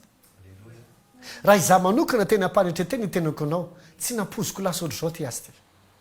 tsy nieritreritra za nieritreritra tamin'ny volanangana ty azy ty nasen'Andriamanitra nangana izay mivady zavatra nitranga za tsy nieritreritra mihitsy hoe ho lasa ohatran'izao fa rehefa mba manana olona zato na 10 dia efa alleloia amen fa iza moa nanapo ho lasa tahaka zao ty azy ty ity tsy heriko tsy tanjako tsy fahaizako même manadiny anao école biblique aza be da be zavatra tsy hitako tanatin'ny école biblique nefa mitranga amin'ny asan'Andriamanitra satria ny mampahavokatra dia ny fanamasina ianao zay manao asan'Andriamanitra mieritreritra hoe tena toko zao dia tena alainao tahaky ana diany any dia tena rehefa mitotenao dia ohatrany ana latsaka fefa mihitsy mamelahy teny anao tsy anatin'ny fakatahaka mampavokatra fa anatin'ny ositra ary io tsy asa fanompona ihany fa fiainanao andavanandro na amin'ny asanao na amin'ny fianaranao na amin'ny fidiram-bolanao na amin'ny relation anao ny atonga anao amokatra dia ny ositra ny fanamasina io le Ezekela fahina amin'ny 30 teo io ihany ao nosy izy 17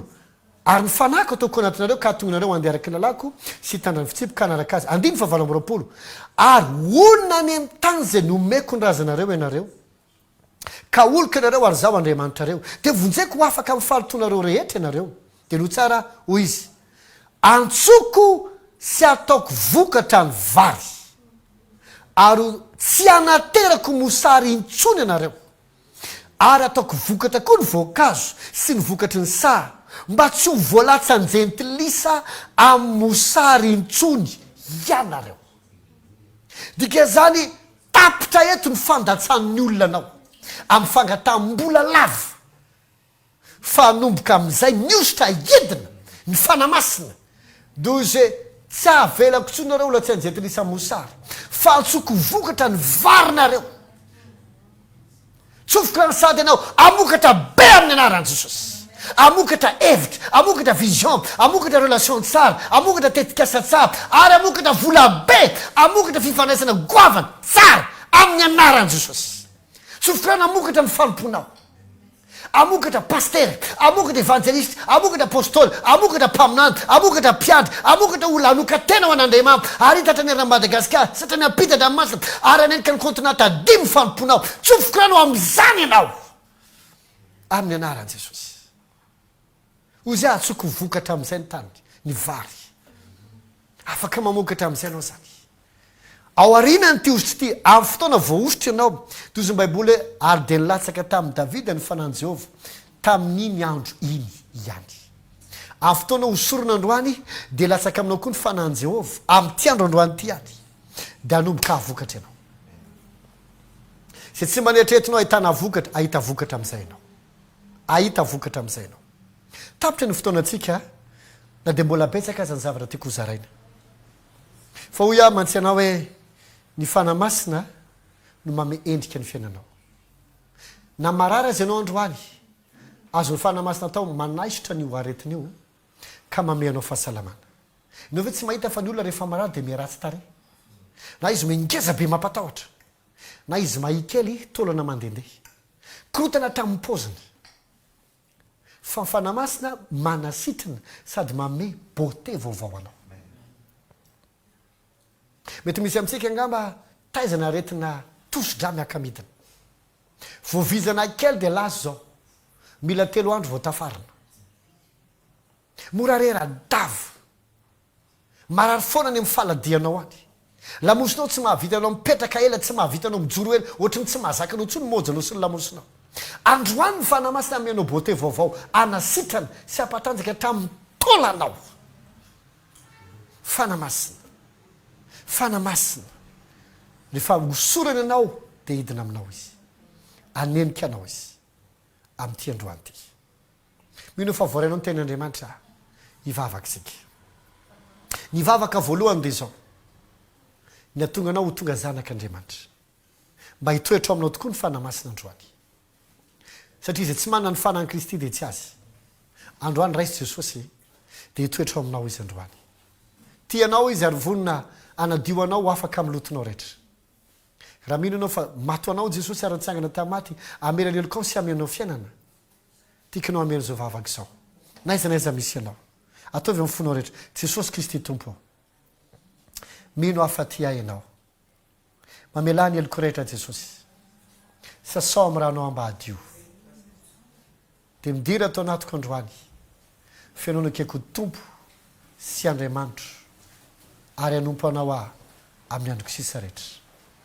Mino fa voavela heloka zao ary atao anatiko ianao zao.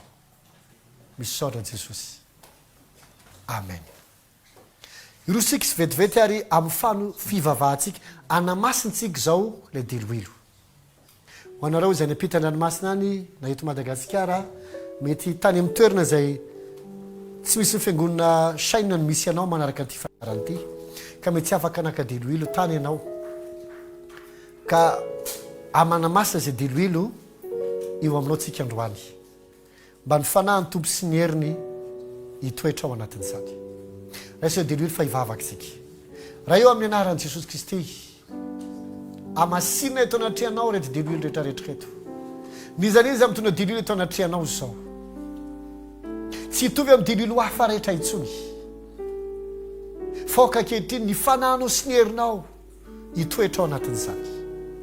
Mba tonga an'izao diloilo zao masina ka miavaka sady voatokana. Hoy ianao hoe ity diloilo fanosorana masina hoa sy ny taranakareo mandrakizay. Ho anao ty Andriamanitra sy ny taranakay mandrakizay. Ka ny fananao sy ny herinao hitoetra ao anatin'izany. Ka androany na iza anositra ny tenany na iositra diloilo androany, dia ny fananao sy ny herinao hidina aminy, ame endrika vaovao ny fiainany, anafaka azy amin'izay zavatra mangetsaka, atonga azy avitanao ny tsara, atonga azy avokatra be amin'ny lafiny rehetra. Ka nataiza nisy mosary, na tsy fahavokarana, na tsy fetezany zavatra, dia hitsady zany. Ninina mety natonga lasa jetrisa teo amin'ny fiainany, hitsady zany. Fa izy bote vaovao ny fiainany, avokatra izy, ho afaka amin'ny fatorana rehetra izy, ary ho sitrana, sady ho ambinina amin'ny lafiny rehetra. Amin'ny anaran'i Jesosy. Amen. Irosa fansorantsika izao. Ho ny ten'Andriamanitra hoe aoka tsy ho diso menaka ny lohanao. Dikan'izay ny lohanao no hosorana. Vidy zay dia anositra ny fanaka rehetra ao an-trano ianao. Raha toka mbola sinao an'izany, fa misy zay fanaraka tamin'ny fotoana teo aloha hoe fa navita. Fa anao zay mbola sinanao an'izany dia rehefa vita ny fanosorana anao dia anositra ny fanaka rehetra. Ka tahaka izao no ataontsika izao. Hivavaka tsika dia ianao no aka le diloilo, tsy misy pastera dia anositra anao. Fa ianao ihany no aka le diloilo izay ny atananao iny dia hosoranao ny tenanao. Raha mananjanaka ny vady amanjanaka ao dia afaka samy maka dia maka izy amin'ny tanana dia manositra. Hoy David amin'ny Psalamy 4:10 hoy izy hoe asandratrao tahaka ny omby manga ny tandroko, miositra diloilo vaovao aho. Zany hoe miositra diloilo vaovao aho, izaho zany no miositra, alaiko le menaka dia ahositra amin'ny tenako. Efa masina zao io menaka io, dia amin'ny fotoana io mikasika amin'ny lohanao, dia ny fanan'Andriamanitra sy ny heriny hidina aminao amin'izay. Anatanteraka ireo zavatra ny teneniko anao reo, anasitrana, anafaka, ampahavokatra, atonga anao avitanao ny tsara, ary ame bote vaovao ny fiainanao ray manontolo. Ampitsahatra ny mosary rehetra ninona endry ninona anarany, anakisaka ny fanamaloto rehetra, ary anovanao olona vaovao. Raha le diloilo sy mimaka dia hosoro ny tenanao, hosoro ny lohanao, hosory amin'ilay izy amin'ny anaran'i Jesosy. Manomboa miteny miositra diloilo vaovao ahako, miositra diloilo vaovao ahako, miositra diloilo vaovao ahako, miositra diloilo vaovao ahako, miositra diloilo vaovao ahako, miositra diloilo vaovao ahako amin'ny anaran'i Jesosy. Miositra diloilo vaovao ahako. Ny fanahin'i Jehovah tompo midina ato amiko izao, miositra diloilo vaovao ahako. Asandratrao tahaka ny anombo manga ny tandroko, fa miositra diloilo vaovao aho zao. Ny fanahinao sy ny herinao midina amiko izao amin'ny anaran'i Jesosy Kristy. Halleluja. itoivavaka sika toivavaka sika amin'ny anaran'i jesosy kristy miositra delilo vaovao anao zao noho izany amin'ny anaran'i jesosy zay aretina rehetra amin'ny vatanao samy zay rehetra nohosorona androany na iza na izy ozoniko levona ny aretiny amin'ny anaran'i jesosy araka ny voasoratra tao bokyny Joba toko 4:17 ny tanan Jehova androany mitomboka le menarana ninina fanahy menarana ninina fanahy maloto rehetra mampaolo sy nabijaly anao na fahantrany zany na aretiny zany na nofiratsy zany na korotany zany amin'ny anan'i Jesosy raha vaky ny asany ozoniko levona soraka ity zao amin'ny anaran'i Jesosy ary ny fanahy masina zay efa midina aminao manasitrana anao amin'izao fotoana zao manafaka na iza fanahy maloto mampahory anao na ao an-trano na anatin'ny vatanao any na iza ao amin'ny efitranonao rehetrarehetra na ny ampiasana any na ny ampianarana any na anatinao any amin'izao fotoana zao zay fanahy maloto rehetra mitondra aretina mitondra nofirasy mitondra fahazaran-drasy manandeva amin'ny fatorana na mitoka na mirongona na vijangajangana na miparaky na ininona fatorany demôny potika zany zao ravy zany zao afaka ianao zao amin'ny anaran'i Jesosy manomboka eto ny fanahy maloto zay mahatonga anao tsy mahita tory amin'ny alina miala aminao zany afaka mifatory ny fanahy maloto rehetra ianao ambarako fa afaka ianao didikanao afaka ny satana miala aminy fanahy ozina fanahy tromba fanahy naretina rehetra fanahy paralysis fanahy mona marenina fanahy mavery tadidy fanahy tsy mampatory amin'ny alina fanahy mandoso sy mamety avetazy fanahy fahazaran-drasy rehetra famy sao famy trano zay misy asy amin'ny fananany rehetrarehetra vao fidiram-bolany vao fianatokantrano sy fiainam-pitiavana melamo sao asaiko miverina amin'ny mandrakizay roako rehetra ny foana atsiana kely tsy anam-pahefana amintsony manomboka sao niafo ny fanahy masina mandoranao satana niosotry ny fanahy masina mandrava ny asanao zao esory amin'ny voaka n'Andriamanitra ny tananao esory amin'ny fanana sy ny fidiram-bolany sy ny asa sy amin'ny vady aman-jana sao mela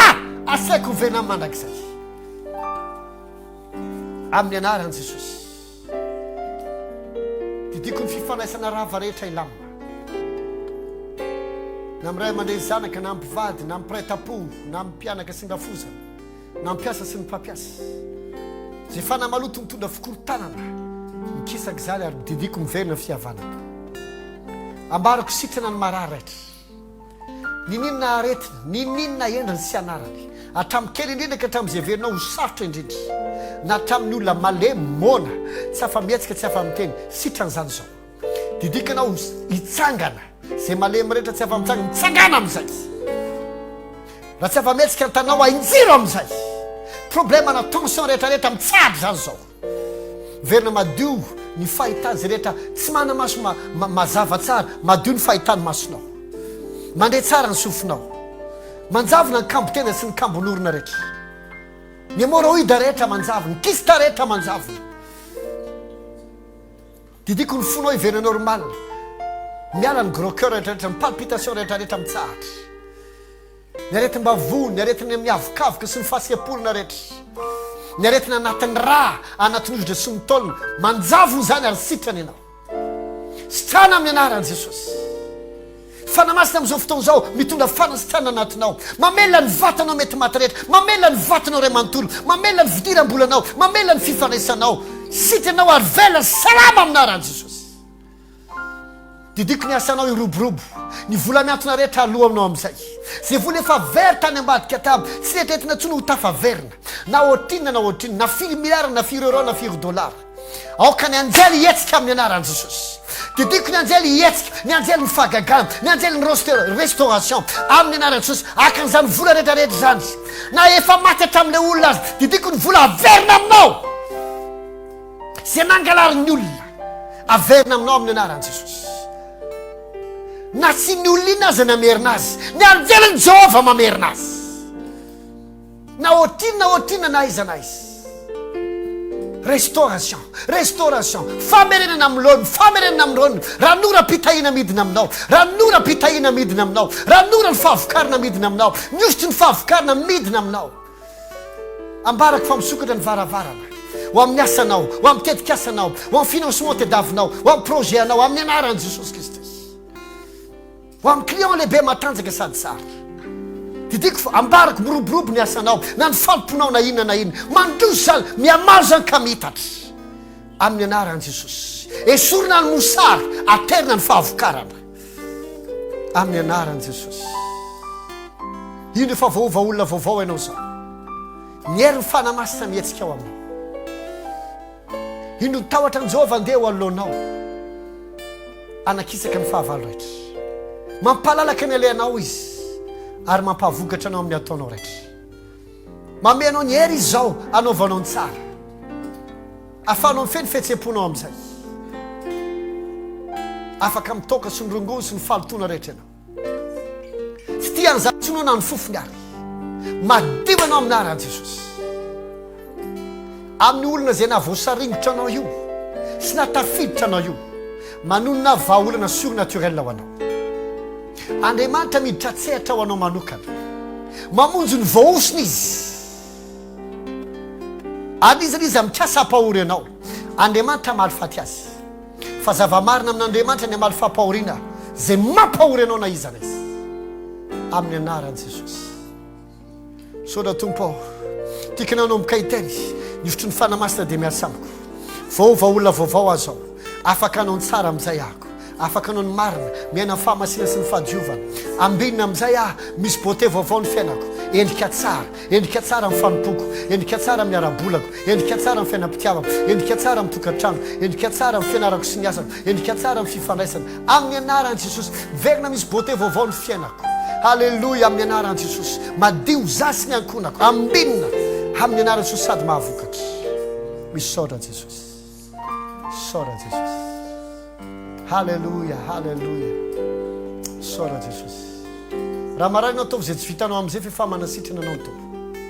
efa mampatanjaka anao ny tompo etsao ny fononao efa mihetsika aminao ny fanamasina sy ny heriny le asa tediavinao lasanao zany amin'ny anaran'i Jesosy halleluja misaotra Jesosy fifoazam-panatononiko ao an-tranonao fiovany ankonana ao an-tranao ny vady amanjanaka ao hatramin'ny zanaka rehetretinao tsy iova miova izy amin'ny anaran'i Jesosy halleluja misaotra Jesosy manafaka anao amin'ny zavatra mandringotra anao rehetra Andriamanitra amin'ny problème sophistiqué sy compliqué rehetra amin'ny fomba tsy azavaina mivatsana avy izy rehetra ary mivoaka mivoninahitra ianao misokatra ho anao zao ny varavarany fitahiny varavarany opportunité ahafahanao mitolo filazantsara mambabo olona maro na malagasy na vahiny naizanaiza misy anao eran-tany mamenao varavarana misokatra Andriamanitra zao mialebiaza amin'izay amin'ny anaran'i Jesosy mahavokara misimisy amin'ny anaran'i Jesosy saotra fanamasina halleluja anositra anao an-trano tsika rehetrarehetra zao natoka mbola tsy nanositra anao an-trano ianao dia fotoana zao alaivo le diloilo dia sady mandroaka ny fanamaloto ny fanamaloto rehetra atao amin'ity trano ity mivoaka atao amin'izay tsisy fanamaloto na famisaviana na asandevony tafajanona ato madio ny tranonay voata amin'izay ny trano fitahiany Jehovah amin'ny trano rehetrarehetra ny Ezekela 44 andiny fatelopolo dia milaza hoy zao dia ampitoerana fitahiana ao an-tranonao ampitoerana fitahiana ao an-tranonao tahaka na nisorona ny latabatra sy ny fanaka masina dia hosoroko ny latabatra sy ny trano aminao ny fitaovana rehetrarehetra hosory ny tranonao ray manontolo hatramin'ny varavarana hatramin'ny fiaranao hosory izy taona na tomobile zay maty nentina tena amin'ny garage moa izy tamin'izay fotoana zay hoe atao vidange tamin'izay fotoana zay dia zavatra nitranga somary mamaiky le fitaonaovana izy napetrako tany le fiarandroanina osako rapitso zany alaiko maraina zafady napetraka dia niariva hoe alaiko dia zay ok rehefa tonga dia efa ok ty ok netiko le fiara après 10 km bloqué le tomobile tsy nety niodina hatramin'ny volant rehefa nijerena fantatrao no nitranga ay tsy nasiny le olona menaka amin'ny motera tonga dia tsy nietsika tsony hoy zany sasany hoe potika zany dia namvoerina amboarina mba tena tamin'ny camion satria tany afartany dia nentina tatia Tanarivo namboarina fa tsy nety tsy lany aiky hatramin'ny mécanicien tamin'izay fantatrao no nataoko lasa nakadeloilo na masiko ndrarahako menaka le motera mandeha anao fiara ho manomboka sao velomboka amin'izay nandeha le izy ary afaka namiditra teori io Andriamanitra rehefa hosoranao ny rasany ambava Andriamanitra miasa rehefa hosoranao ny fanaka ao hatramin'ny fiaranao inona foana ty fiara mandavo vola amboarina lavo ty osory amin'izay dia hitanao ny fitahin'andriamanitra ao anatiny ny anjelin'andriamanitra ny fanandriamanitra zay tsy hitamaso hietsika hitanao sy ny fananao osory ny fanananao rehetra fa ny fitahin'andriamanitra hitoetra ao anatiny afaka mitoy ianao manositra fa satria mety sy mitovy ny tranontsika sasa mety misy ambany ambony sasa mety hevitra roa sasa mety hevitra telo sasa mety hevitra ray fa samy manositra ny efitrano rehetra sy ny fanaka rehetra même hatramin'ny fitafianao osory fa tahin'andriamanitra zay farany dia efa mivoaka ny isanany mafinaritra ty atanako ty zao le boky dia atsika rehetra herina Tananarivo afaka makeny amin'ny Brown raha pitso mividy na raha efa tonga ny fiangonana misy anao any le izy dia afaka mividy ianao 4,000 ariary ny vidiny misy fampianarana be dabe ary tamin'ity dia mandeha ty mitombo mipedy satria misy fampianarana somary lava be mihoatra noho ny hafa ao anatin'ilay izy ka ato daholo ireo thème rehetrarehetra zay nresantsika hatramin'izay mikasika any amin'ny fiavian'i Jesosy mikasika any amin'ny andro farany mikasika any amin'ny fitsarana mandrakizay ho hitanao anatin'ity boky ity hoe move mipino tsaraina amin'ny fahotany sa inona ny tsarana mpino raha ho tsaraina raha taonao ka efa voavonjy ohatra tafiditra ny lanitra ho tsaraina amin'ny hotanao ve ianao dia lasa tampotampoka eo dia hoe ka ino nanota verindray ianao sa tsy ho tsaraina amin'ny hotanao inona ny tsarana mpino hitanao ato anatin'ity boky ity zany rovina no mitranga ny fitsarana mpino ary ohatrany hoana ny fomba izarana valosoa ato anatin'ity boky ity zany ohatrany hoana ny fampakaram-bady any an-danitra rehefa akarantsika any an-danitra fitotaona any an-danitra zany rehefa le tonga Jesosy dia akarantsika dia ny ety ambony tany mbola mitoy misy le fahorim-be fitotaona hitanao azy daholo zany dia inona no mitranga any an-danitra misy zavatra anankitelo mitranga any an-danitra any misy fampakaram-bady any misy fitsarana any misy fizarana valosoa any fa ohatrany ahoana le izy ato daholo zany misy eza fiandrianana firy any an-danitra aiza ny cour suprême lanitra ato daholo zany afanao mahita ny zavatra rehetrarehetra tamin'ny Aramagedona amin'ny andro farany sy ny any pazina ny devolany amin'ny faremy rehetra avy hatramin'ny hoe ny ankizy ve rehefa tonga ny tompo miakatra sa adino ato daholo zany fampianarana rehetra zany ilainao ty boky ty ary ty rehefa azonao tsy memenao olona fa mila tehirizinao raha te ame olona anao dia mividianina kiray dia omeo izy fa le anao zamenan'izany izy fa anao mila mividy dia mame olo-kafa fa tsara be ny fampianarana rehetrarehetra ato ary tena ilayntsika mamporisika antsika rehetra mba tsy teny akeo tsy maintsy mividy ianao dia mila manana ianao fa mahasoanao ty ho anareo any ampita-dranomasina dia afaka mividy ianao amin'ny amazon.com misy version Kindle ao dia mampiditra le version Kindle aloha ianao dia aveo mividy le boky dia afaka mana le boky ianao anaty telefona na ny tablety na ny ordinateur anao izany zay ny filazana ivavaka sika marina fotoana toy izany manositra anao atokantranonao raha eo amin'ny anaran'i Jesosy misaotra anao zay ny amin'ny nosotry ny fanamasina zay midina fa fantatry fa mihoatra lavitra no hatramin'ny mihoatra noho zay zavatra ny teneniko ny zavatra mitranga ary mihoatra noho zay ny teneny ny tsirairay avy no mitranga amin'ny fiainany tsirairay avy manomboka zao ahita profo izahay rehetra na izana ny tsirairay avy ny amin'ny fiasanao eo amin'ny fiainana tsirairay avy ny amin'ny bote vaovao omenao ny amin'ny fagagana zay mampipoka ny eritreritra mihitsy satria mihoatra noho ny kapasité anay ny ataonao Andriamanitra sotra ny amin'ny fananao sy herinao mitoetra aminay ary miaraka aminay isanandro amin'ny anaran'i Jesosy tsofokirano ianao androany amin'ity herinandro ity sy amin'ny volana vaovao ary amin'ity taona zay hitsahanao ty tsy maintsy mahita vokatra isanandro amin'izay ianao amin'ny zavatra rehetra ataonao ny andro rehetra dia hikonty amin'izay ahitanao fahitapy ty ahitanao Andriamanitra miditra atsehatra ahitanao fiarovan'Andriamanitra tsy isam-bolana ianao vao misy témoignage isanandro ianao misy témoignage ary ny fiarovan'Andriamanitra tsy ala aminao sy ny ankonanao tsy mba ho diso zavatsoa ianao mbola tsy maniry akory ianao dia efa ho azonao le zavatra aza irinao tonga mialohan'ny fotoana itadiavanao azy ao atokantranao dia feno fankatiavana fahasalamana sy fanambinana aza rehetra amononao dia ambinina ary raha misy vahiny tonga ao dia ambinina ao azy ihany koa izy amin'ny anaran'i Jesosy ny tanan'ny tompo tsy mba hiala aminao ny mason'ny tompo hitsinjo anao foana ary fahasoava sy famindram-po hiaraka aminao amin'ny andro rehetra iananao amin'ny aranay sy ny zanaka ary ny fanamasina sika rehetra anao hoe amen zay ny fotoanantsika afaka 10 minitra indray tsika dia hitra ny fotoana manaraka farany amin'ity maraina ity dia rehefa amin'ny ray sasany ho anareo mpiandraikitra rehetrarehetra rehefa raha ohatra ka namonjy fotoam-pivavarana tany am-piangonana dia rehefa ny atrano ianao manaraka misy fampianarana manokana natao amin'ny mpiandraikitra eny en'ny olona rehetrarehetra ilay izy a fa nataon'ny olona miasa ho an-tompo tsy manino zany amin'ny ray sasany a dia ampianatra antsika rehetrarehetra ako mba tonga antsika androso fa amin'ny roa sasany a dia miverytsika amin'ny fotoana ho amin'ny mirakla manampoza zavatra angezangeza rehefa avy eo sy amin'ny roa sasany fa ely vaika amin'ny fiasan'ny tompo samy ny tomba fahasoavana